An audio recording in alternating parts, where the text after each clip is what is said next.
work with slate. I work with old roofing slates that have been rejected.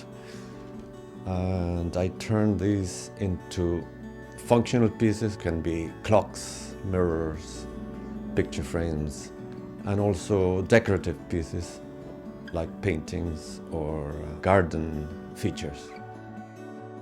I've been working with slate for over 20 years now. I think we started in '99.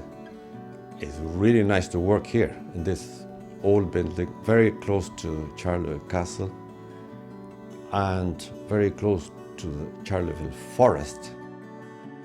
The last batch I got was from a house in Gishel, not far from here, which was a 300-year-old house. So these are very, very old slates from a large size, like 50 inches tall, to small slates.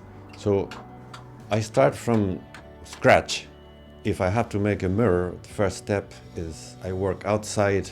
I do the rough cuttings, and I use power tools like grinders and drills, and also hand tools like chisels and hammers.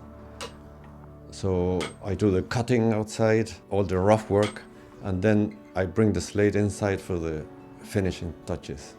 In particular, coloring, which is my distinguishing feature, I think. I use colors. I've kind of developed this technique that I use the angle grinder, for example, as nearly like a pen or a carving tool. Very limited as to what I can do, but yet I have learned to use it to do curves, for example.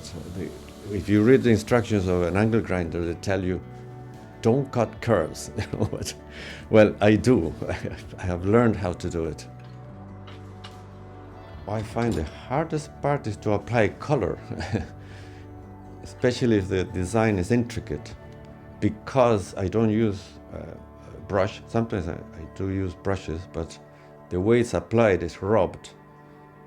So it takes a long time.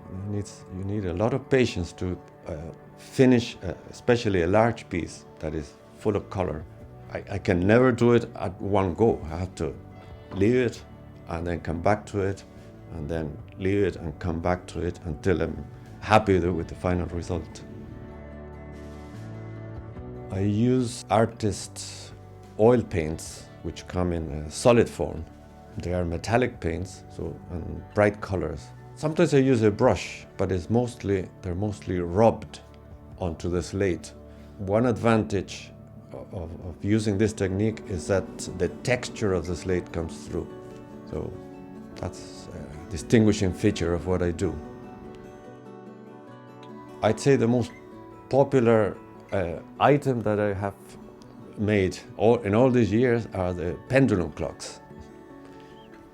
Somehow I came up with the idea of making pendulum clocks, and some are quite big, long, and they're attractive because of one thing is the pendulum, and then I started incorporating more and more color and design. So this is, I think, my most popular piece.